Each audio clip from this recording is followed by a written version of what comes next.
Hey everyone, you're tuning in to Healing with One Pine Cone at a Time. My name is Trisha and I'm welcoming you into my creative space, and today we are learning how to make homemade candles that are 100% organic and therapeutic grade, because let's face it, while this is a whole wellness concept that I'm teaching you and creative coping, I also want the best for you. So we're going to only use the finest ingredients, and it's going to also be a candle that's going to have the longest burn time because we use beeswax. So I'm going to take you through the process of how I create my candles that I sell on my website, which is trishasoakart.com.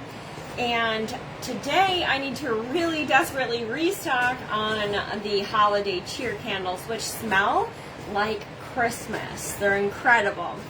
So I'm going to show you a little bit of what's going on right now, because I already started to boil or warm up the wax to pour it, because that's a lengthy process. So when you start this, you're going to want to make sure that you anticipate 20 to 25 minutes before it's actually fully melted, because we're going to do that on a low temperature so that it doesn't burn it. Okay, hang on, let me just check this real quick and then I'll show you what I'm doing. You're in the tiny house kitchen, by the way, today. Okay. So I'm an autodidact, which means everything that I've learned creatively, I've taught myself. I've trial and errored it, or I have gotten some advice along the way. When I started to first make candles, I, of course, had to do some research, because I knew that working with essential oils with candles was going to be a challenge. A lot of the candles that you buy nowadays are toxic.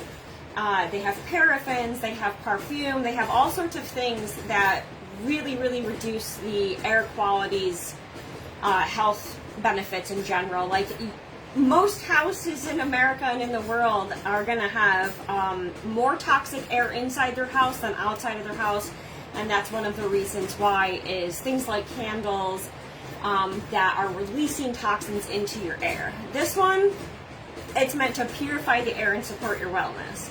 Alright, I'm going to show you something really cool though while I'm teaching you this. Hang on, let me switch this over. Alright, so we have the wax in here, and this right here was not deep enough. If you're gonna do something, make homemade candles like I am, which is a very small batch, you're gonna want the deeper pot for this process, or else the very little bit of water that's in the bottom is gonna pour out of it. So I'll give you a peek of what's going on in here, and I'm just slowly breaking it up with this stick, this skewer stick right here. So the two things that I use in mine are, this is a bag of 5-pound organic beeswax pellets. And then we have organic, naturally refined coconut oil. And so per 4 cups of this, you're going to want 1 cup of this. That's just my recipe.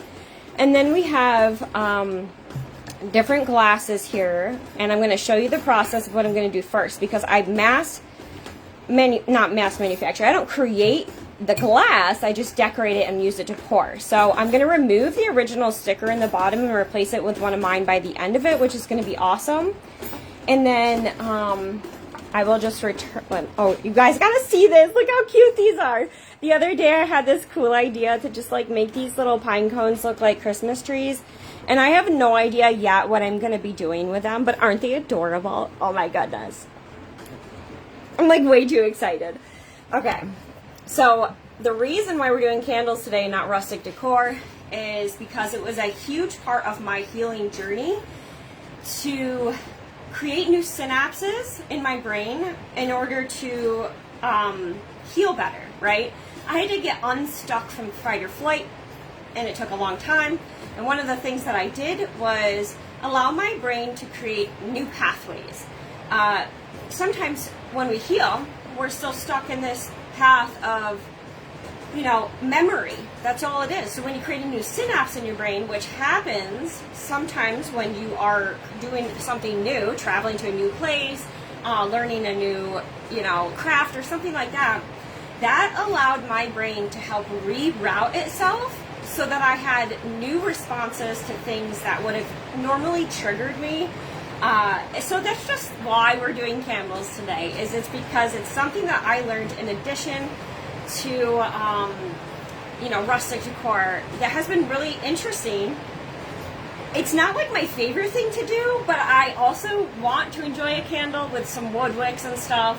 When I have a nice relaxing bath, and I can't seem to find any that are organic enough, or are made with like the finest ingredients. So I'm going to check on the wax again. Feel free to ask any questions in the comment section below as we go along. Let me know if you've ever made candles, because let's face it, like, I'm an amateur, even though my candles turn out phenomenal.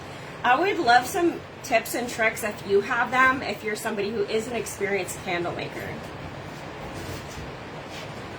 So I have to periodically check on this wax about one time a minute while it's melting, and then at the end I really stir it because I don't want to overcook it. Like, apparently you can overcook a wax and it's not good. So as you notice, I do have water in the bottom of it. You don't want to put wax and like directly on a flame. It's not good for it. Okay, I'm going to show you what I do while this process is happening, because I like to multitask.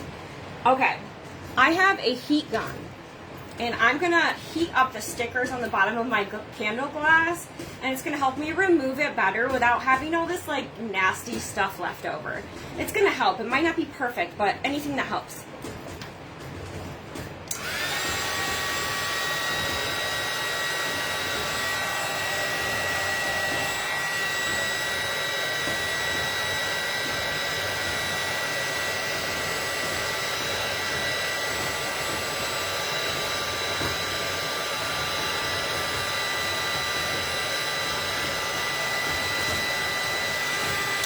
Just gonna check if that's enough.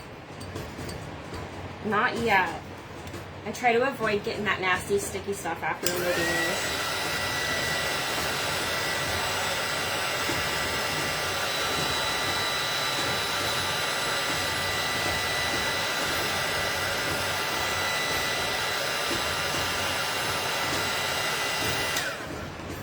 Again, if I don't get all of these stickers by the time it's ready to pour, that's fine. I can always do it afterward. I save decorating the glass until after they've been poured and the wood wicks are cut and trimmed, and then I put the top on it and I decorate it that way. I've done it in the reverse concept, and it's not good, because if I poured the wax over the candle that's already decorated, it could get wax on the decorations, and then it's a pain in the butt, and we don't need that. Okay, so that is just a prime example of how to remove a sticker without the sticky part. This one didn't work as good as I thought, but I'll show you what it looks like. And again, like, I can scrub this afterward. See, it's shiny. It's not as bad as it could be, right? I'm just gonna put another sticker on there with what the ingredients are as my candle as I sell them.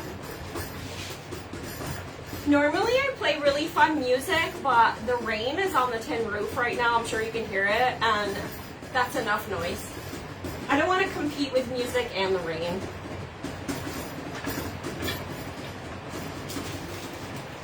Okay, the wax, I did 6 cups of the pellets, I don't know why I'm not thinking about it, the beeswax pellets, and then like a cup and a third of the coconut for today's batch. So it's taking a good 35 minutes to melt it slowly. So just keep this in mind if you're going to make your own at home.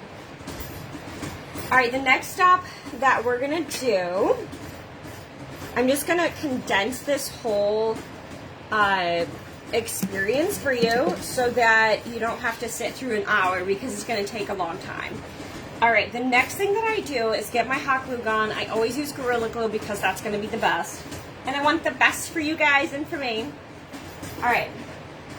I love wood wicks because it adds a whole different ambiance, right? Like, it sets the tone to hear the crackling of it so that you can really get a nice experience. So I put the wick right in here.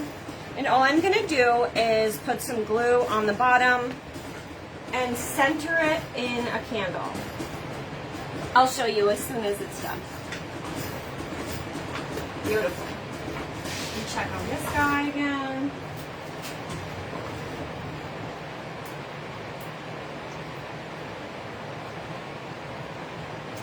I should have definitely mixed this up like a lot less because it's taking forever, but if you have time, get into candle making. Okay, I'm gonna do this for all of these. I have 5 candles out right now, so we're just gonna go through the process of doing this. If you use regular wicks, which potentially could be covered in paraffin wax, your choice, you're gonna want to take one of these wooden skewers that I actually use as a stirrer, and you're gonna want to cut it in a few things. And when you go to put that one in, you're gonna wrap the wax covered wick around that stick so that it sits straight while it is setting, which I've done with my small candles that I have, which I'm sold out of. In fact, I'm sold out of all of my candles. The one place that you can get them right now is at the Canal Street Hardware in Oxford, New York. They have 2 of my candles available, and probably not for long because they're amazing. They have that nice Christmas aroma. I'm going to share with you what essential oil combination I use. It's amazing. So it's a combination of orange peel, black spruce, citrus, and cinnamon. All of the like nostalgic Christmas aromas. And when you have these candles and you work with essential oils, it's meant to support your wellness, not fill the room with toxic aroma. All right, checking on the wax again. Okay, we're making progress. And if you're just hopping on now, make sure to watch the replay. And if you're watching the replay, put hashtag replay down below, because it's gonna share with you why candles today. Why are we doing candles when my specialty is rustic decor? I explain it. Okay, I've got 2 more to do. As you're hopping on too, let me know where you're tuning in from. I've had people come from halfway across the United States just to support me, and it's really exciting. I have some work in Japan. I have things all over the world, but certain ones are specifically like stood out to me because I had these folks who came from Japan and they got some switchblade covers because they didn't want to worry about traveling with like big items. And they actually taught me, which I don't know if this is true, I don't want to be all gullible, but they taught me that when you add an extra O on something in Japanese language, that it puts emphasis on it, like in a positive way. So with the O-K being O-O-A-K, which stands for one of a kind, to them, they were like, it puts emphasis on it in an interesting way. So I thought that was cool.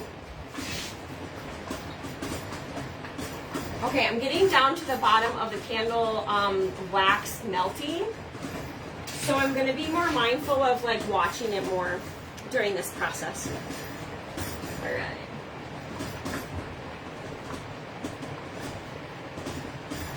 So if you guys have any ideas, I mean, how cute is this? It looks like little snow. It's just epoxy with white, like a shimmery white on it. And I painted it over the pine cone. Maybe I'll make a little village, I don't know. I know those giant pine cones from North Carolina I want to use to make like mini Christmas trees with like little LED lights and stuff. I think that would be really cute. I had that vision last year, but it hit me in like early December, so it was too late to actually like elaborate on the idea, but I just have a thing for pine cones that look like they have snow on them. All right, making progress.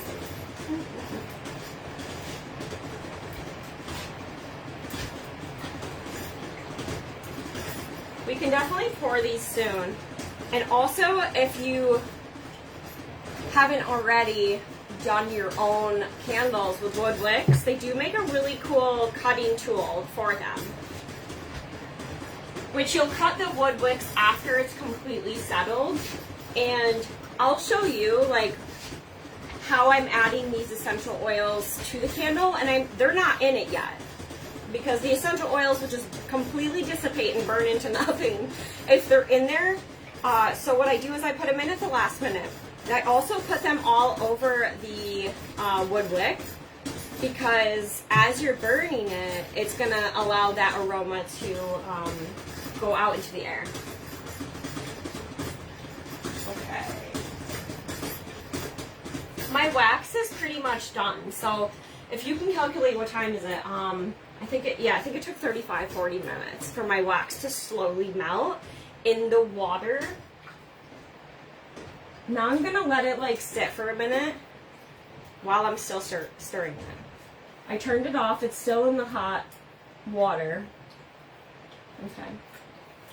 I'll show you what it looks like now. Okay, so she's pretty well melted. There's a couple little spots in there still, but we're just gonna keep stirring. And here's all the setup. And then I'm gonna pour a little bit into each one at a time. I'm not gonna like just pour a full one, call it a day. I do like layer upon layer. And this way, as it starts to cool, I'm going to put the essential oils in it really at the last minute, which I will show you. Okay, I'm gonna put my stick down here, and okay, I'm back. All right, I'll show you now. Let me see if I can move this down. I'll just unplug some of this stuff. I'm gonna see if I can get this level so you guys can see what I'm doing. Okay, sweet, that's helpful. Okay, so because I had to do it in water, I'm gonna want a rag so that I'm not pouring the water from the bottom of it into the candle. That's kind of important. You don't want a watery candle. Okay. So now I'm just going to pour a little bit in each one.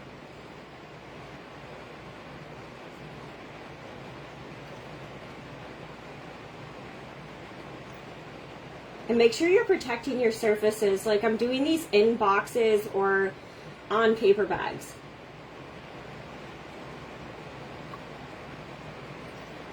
As you can see, it's already getting white, which means it's cooling really quickly.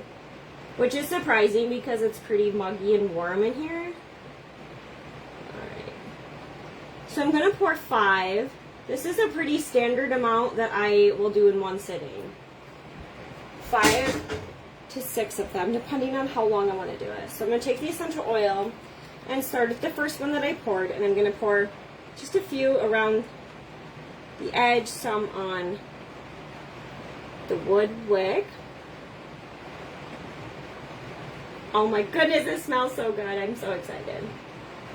Okay. It's like my favorite. Sometimes I play Christmas music because I'm making Christmas candles. Alright, I'm going to pour a little bit more over top of that. And this is only like the beginning. So I'm going to have to do this all over again later or tomorrow in order to make a full 10-ounce candle. So I'm not sure the math of it, but I did 5 cups of beeswax pellets, 1 cup and 1/3 of coconut oil, and it makes about 5 half full candles. So it takes a lot of wax to make these. Okay, I'm gonna set that back in there. And again, I'm waiting for it to cool. I'll show you a different perspective here. So as you can see, they're getting white, so they're cooling already on the outside. You want to make sure that the wax is still, you know, jiggling when you put it in, but not too much. Okay. Hang on, my phone's all crazy. Okay. Cool. I'm going to do this process again with the essential oil, where I'm going to put a few in on this layer. You don't need to put the essential oils on the wood wicks until you've cut them. I mean, you don't want to like waste your oil on the top of the wood because that's already going to be cut off and trimmed. So I use Young Living oils because they're my favorite, and they're therapeutic grade, so I know that they don't have any fillers or toxins or anything like that. It's not some cheap ones from Walmart. I highly recommend staying away from those. Okay, so the candles are sitting, and I just wanted to thank you guys for joining me on this crazy candle adventure. And I want to encourage you to share this with somebody or tag them below that could really use a creative space to safely express themselves or to just learn something new, because every week I do something new. The first one I did electrical plates that I covered with birch bark, and last week's was totally different. It was epoxy, so each week it's going to be a little bit new DIY concept for you. And the whole intention is to get you to creatively explore your own things and prioritize your mental health and your healing, because I used creativity as a way to heal from PTSD, and that is why it's called Healing PTSD One Pine Cone at a Time. And my name is Trisha again. Thank you guys for joining me. You can catch it also on YouTube channel, which is Trisha's Oak Art, 2 O's with the O. And happy candle making. I'll see you guys next Thursday at 1 o'clock.